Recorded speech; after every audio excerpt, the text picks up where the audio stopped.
Hello दोस्तों, study art song में आपका स्वागत है। दोस्तों, स्टडी आर्ट सॉन्ग आपको वही करवाए जो परीक्षा में हर बार आपसे पूछा जाए। तो दोस्तों, इसी विश्वास के साथ चलते हैं प्रश्नों की ओर। दोस्तों, अगले प्रश्नों की कड़ी में हमने जो प्रश्न लिए हैं 10 प्रश्न। देखिए दोस्तों, उसमें से पहला प्रश्न है जोधपुर शैली का प्रसिद्ध लघु चित्र है। आपको ये बताना है कि जोधपुर शैली का निम्न में से, यानी 4 ऑप्शन दे रखे हैं, इनमें से प्रसिद्ध चित्र जोधपुर शैली का कौन सा है। तो ऑप्शन नंबर ए हो जाएगा ढोला मारू, ऑप्शन नंबर बी हो जाएगा गोधूली, ऑप्शन नंबर सी हो जाएगा बड़ी ठनी और ऑप्शन नंबर डी हो जाएगा झूले प्रकर्षण। तो आपको ये बताना है कि इसमें से कौन सा जोधपुर शैली का प्रसिद्ध चित्र माना जाता है। तो दोस्तों, बड़ी ठनी तो किशनगढ़ शैली का था और उसके बाद में ये देखिएगा दोस्तों, ऑप्शन नंबर ए आपका सही हो जाएगा ढोला मारू। कौन सा ऑप्शन है? ए ढोला मारू। ढोला मारू चित्र है वो जोधपुर शैली का प्रसिद्ध चित्र माना जाता है। ढोला और मारू की एक प्रेम कहानी राजस्थान की, जोधपुर साइड की, और इसी कहानी को चित्रकारों ने अपनी कलम के द्वारा, यानी अपनी तुलिका के द्वारा इस चित्र को बनाया है। दोस्तों, इसमें ऊंट पर सवार ढोला और मारू, यानी ढोला पति और मारू यानी पत्नी, दोनों को आमने सामने ऊंट पर सवार दिखा रखा है, ऊंट पर बैठा हुआ दिखाया है। और ऊंट के पैरों से उड़ती हुई धूल को चित्रकारों ने मटमैले रंग में चित्रित किया है। बहुत ही शानदार और जानदार प्रश्न है दोस्तों, इस पर बढ़िया से नोट लगा लेना। आगे देखिएगा दोस्तों, अगला प्रश्न है हमारा, किस शैली में चित्रकारों का विषय राधा कृष्ण था। यानी ऐसी कौन सी शैली है निम्न में से जिसका प्रमुख विषय राधा कृष्ण को चित्रित करना ही था।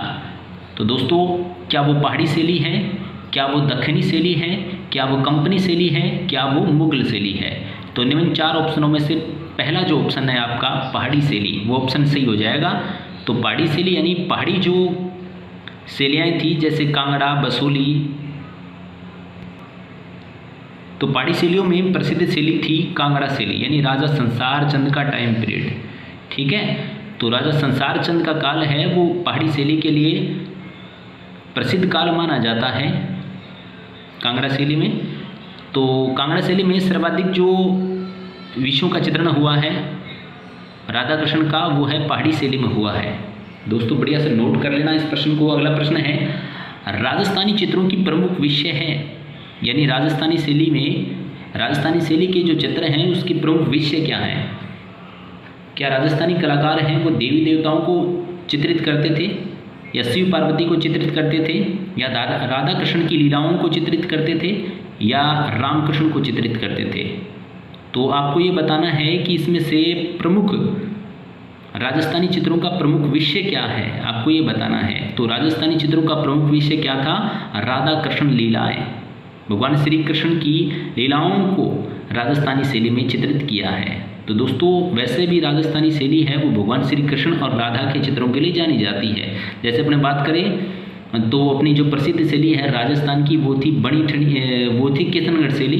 किशनगढ़ शैली में राजा संवत सिंह के काल में जो बड़ी ठंडी पेंटिंग बनाई गई थी मयूर ध्वज निहालचंद कलाकार के द्वारा, तो वो भगवान श्री कृष्ण और राधा के ऊपर ही बनाई गई थी। तो दोस्तों, आगे देखिएगा, अगला प्रश्न है हमारा, कांगड़ा चित्र शैली को किस शैली के प्रमुख केंद्र के रूप में माना जाता है। कांगड़ा चित्र शैली को किस शैली के प्रमुख केंद्र के रूप में माना जाता है। क्या वो मुगल शैली के प्रमुख केंद्र के रूप में जाना जाता है, क्या वो मराठा स्टाइल के लिए जाना जाता है, क्या वो राजपूत स्टाइल के लिए जाना जाता है, क्या वो पहाड़ी शैली के लिए जाना जाता है। तो दोस्तों, कांगड़ा चित्र शैली है वो पहाड़ी चित्र शैली है, पहाड़ी रियासतें, ठीक है ना, वहाँ पर पनपी थी कांगड़ा शैली। तो दोस्तों, इसको नोट लगा लो।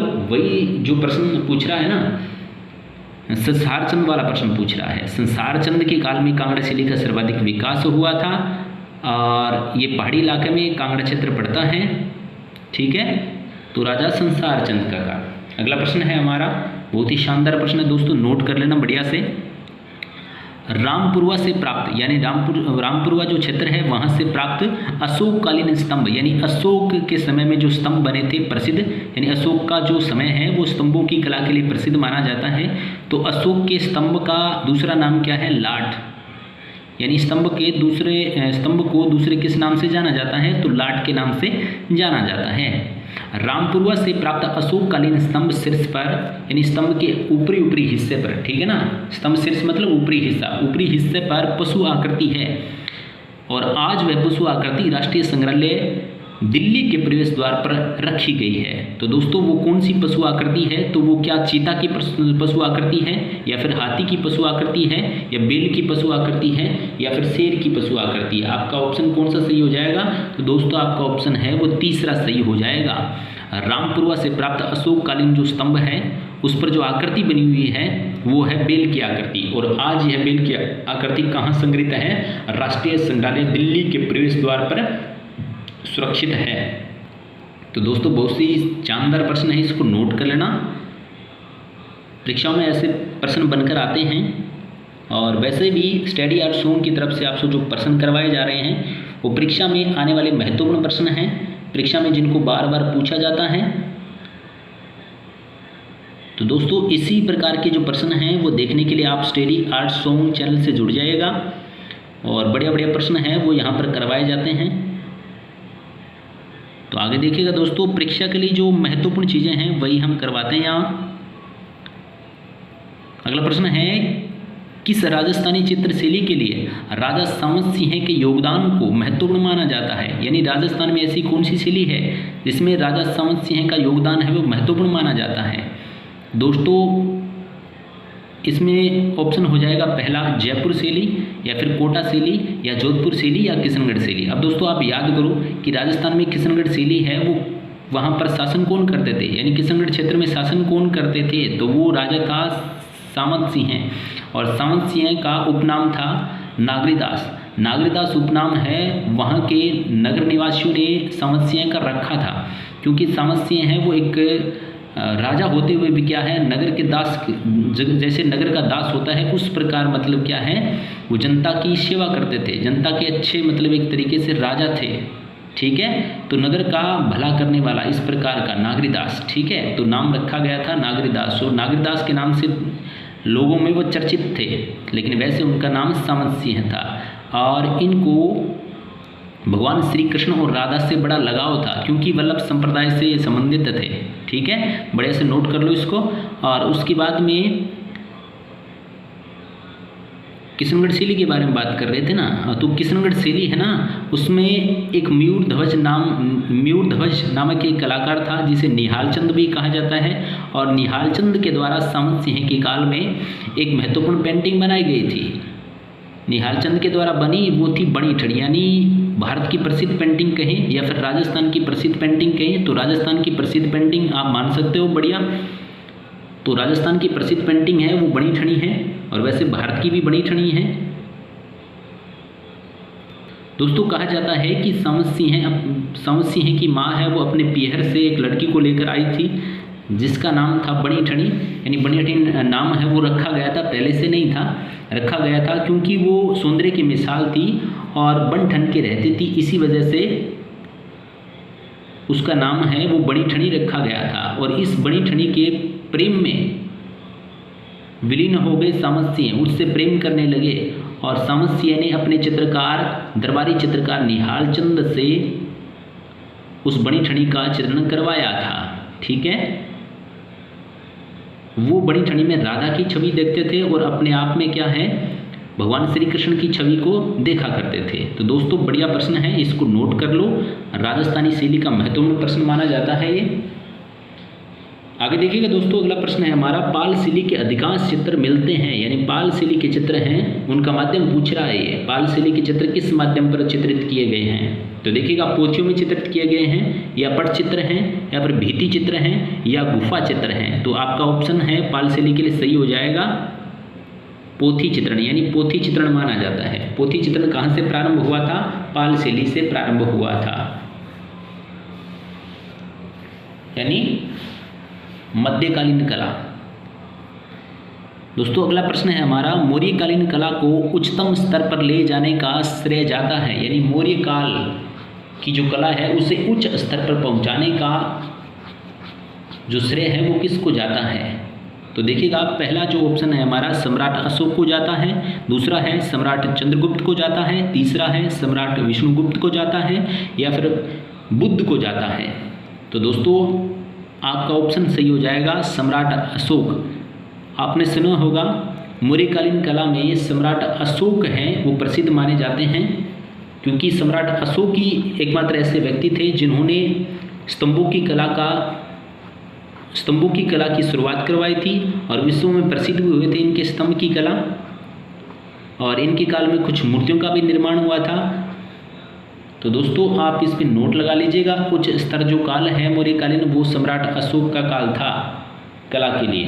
अगला प्रश्न है हमारा, राजस्थानी शैली में चित्रित प्रथम पोथी है, यानी राजस्थान शैली में चित्रित पहली पोथी आपको बतानी है, यानी प्रथम पोथी राजस्थानी शैली में कौन सी चित्रित हुई थी, उस पोथी का नाम क्या है। तो ऑप्शन नंबर ए हो जाएगा महापुराण है, ऑप्शन नंबर बी हो जाएगा चोर पंचासी का है, ऑप्शन नंबर सी हो जाएगा मर्गावती है, ऑप्शन नंबर डी हो जाएगा बसंत विलास है। तो दोस्तों आपका ऑप्शन कौन सा सही हो जाएगा, आपका ऑप्शन सही हो जाएगा, इसमें है चौथा बसंत विलास। राजस्थानी शैली में चित्रित प्रथम पोथी है बसंत विलास, बढ़िया से नोट कर लो। अब अगला प्रश्न है दोस्तों, आज की इस प्रश्न श्रृंखला की कड़ी में जो आखिरी प्रश्न है वो है वर्ष के 12 महीनों का ऋतु वर्णन, जिसे बारहमासा कहा जाता है। बारहमासा चित्रण किस शैली में अधिक हुआ है, आपको ये बताना है। तो निम्न में से शैलियाँ दे रखी है, एक मेवाड़ है, दूसरी है बूंदी, तीसरी है उदयपुर, चौथी है जोधपुर। तो अपने चारों में से ऑप्शन आपका कौन सा सही हो जाएगा। प्रश्न दोबारा से देखते हैं। प्रश्न ये पूछ रहा है कि वर्ष के 12 महीनों का ऋतु वर्णन, यानी वर्ष में जो ऋतुएं आती हैं उन ऋतुओं के हिसाब से जो प्रकृति पर बदलाव आता है और उस प्रकार का यानी बदलाव के साथ चित्रों को बनाना, तो ऐसा चित्रण कार्य है वो किस शैली में हुआ है। तो मेवाड़ शैली में हुआ है, बूंदी शैली में हुआ है, उदयपुर शैली में हुआ है या जोधपुर शैली में हुआ है। तो ऋतु वर्णन यानी 12 मासा का चित्रण के लिए प्रसिद्ध कौन सी शैली है, तो अधिक चित्रण है वो 12 मासा के बूंदी शैली में चित्रित हुए थे। तो दोस्तों इस पर नोट लगा लेना, बहुत ही शानदार प्रश्न है, परीक्षा में पूछा जाने वाला प्रश्न है, तो बढ़िया से नोट कर लो इसको। तो दोस्तों इस प्रकार आपको बहुत ही शानदार और जानदार और परीक्षा में आने वाले प्रश्न हैं वो हमारे चैनल पर करवाए जा रहे हैं। तो दोस्तों आप इस चैनल को सब्सक्राइब कर लो, वीडियो को हमारे लाइक किया करो। अगर हमारे द्वारा जानकारी आपको दी गई अच्छी लगती है तो कृपया करके आप कमेंट किया करो, ताकि हमें पता चले कि हमारे द्वारा जो आपको जानकारी दी जाती है उससे आप कितने प्रभावित हैं, आपको अच्छी लगती है कि नहीं। तो दोस्तों हमारे चैनल को सब्सक्राइब करो एंड वीडियो को आप लाइक करो और अपने मित्रों को शेयर करो। तो वीडियो देखने के लिए दोस्तों आपका धन्यवाद, आभार। जय हिंद, जय भारत।